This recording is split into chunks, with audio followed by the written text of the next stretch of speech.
2 months ago, I started testing my own language learning app. I did no classes. I chose Ukrainian. I did no tutor, but I did nothing but 250 words through my app. I expected, after I was finished with the app, to be reading at about 80% comprehension. Um, that was strictly limited to manga, which was what I was prepping for, the Pokemon manga. But I'm at 60%, and I have to feel this is a proof video, and this is what 2 months of the 250 word method actually gets you, with gaps and all. I also want to be upfront about something before we get into it. Version 1.0. This app is brand new, and what I did was I tested version 1.0. The app is now in 1.1, and it is something that I've been continuously improving while I was using it. And so you're not going to get the exact same thing that I did. You're going to get something that is a little bit more fleshed out. But here's what I got after 2 months and then a little bit extra afterwards. I'm regularly sitting down to read the Pokemon manga. I tend to read about half of a chapter each session. Now, on those pages, I'm recognizing about 60% of the words, not 60% of Ukrainian, 60% of the manga page. 60% of the words on a manga page I've specifically chosen because, yeah, I wanted to prepare myself for Pokemon, and that's a topic that I love. And if I don't have that, then it just means that I won't be able to follow at all, because the vocabulary that I picked was specifically built for that purpose. Now, I also have to be honest about why the number sits where it does, and I mentioned it briefly.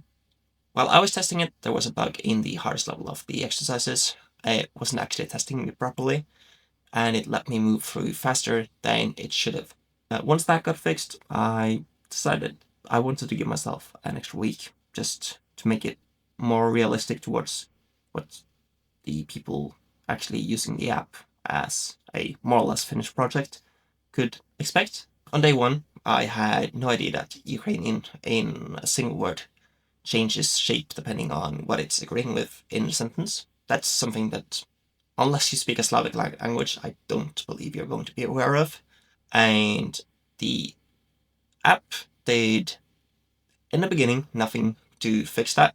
It didn't teach me that much, and that also came through with the results.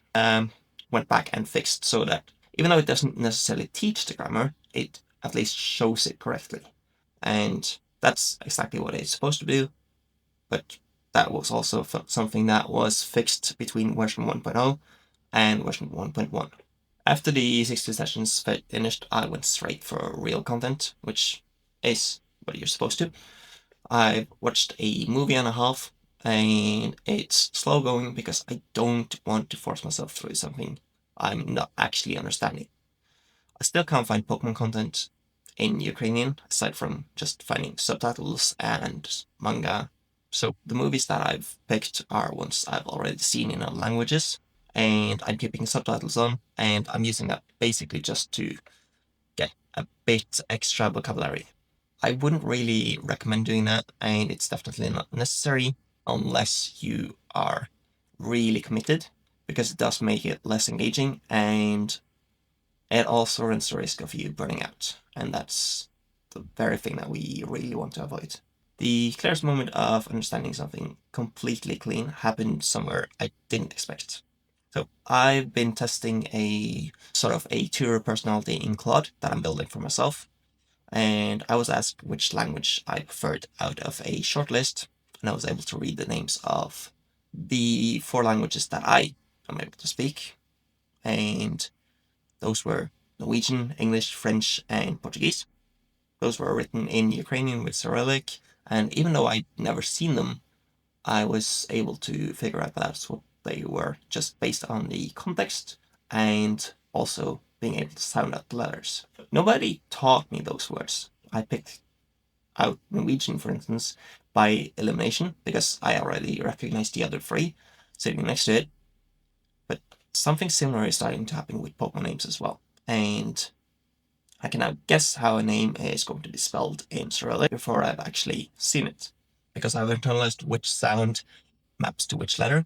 And I mean, that's a small thing, but it's the language starting to teach itself to me, which is the whole point of what I consider stage 2, which is getting comprehensible input. There's another honest limit to the app, and that's that inside the app itself, I can read and understand the sentences I'm giving, and I can recognize the words in them, but I can't yet produce my own sentences correctly.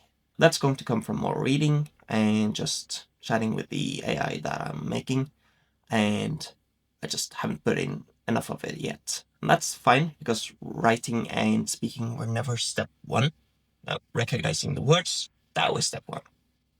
Now the gaps, because the gaps are the proof that this is real and not just flex. Now, question words like what have stuck because I've run into them constantly. Prepositions, they haven't. They just haven't shown up often enough yet. So if you ask me for one right now, I generally can't come up with a single one. And that's not a personal failure, that's a frequency problem. And it should resolve the same way question words did, given enough exposure. That was also something that I was working on with the app. I'm making sure that every word is being tested enough times, and so that you're actually improving at the speed that you should. I expected to be able to read at about 80% comprehension, as long as I was limited to the Pokemon manga. I'm at 60, and that gap surprised me, and it's genuinely frustrating some days, even though I knew that it was going to be frustrating going into this. But if I'm finding 60% frustrating after preparing for it, I have to assume that some of you are going to find 80%, which is the goal, frustrating as well. If you go in expecting it to feel easy, it won't, at least not immediately. Hearing is honestly still a wall. I haven't been able to test it cleanly because Pokemon content in Ukrainian audio barely exists yet, or at least as far as I've been able to find it. In the movies, I can pick out individual words out of the sounds, but the vocabulary underneath them mostly isn't there. So it's closer to noticing familiar shapes than actual listening for comprehension. And to be precise, the tutor sessions I mentioned are text, they're not voice, so they don't count as listening practice at all. And then there's the question of, is this enjoyable? I'd say it's getting there, but not quite yet. Part of that is on me.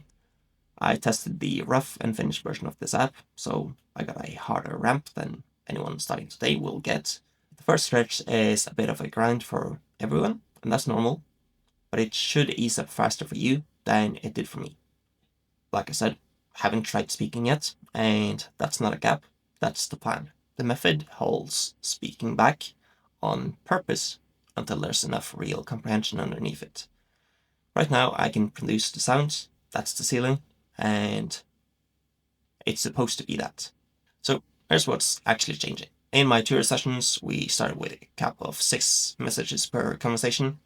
We're at 8 or 9 now, and same amount of time, because I need to look things up less, and the exchanges move faster.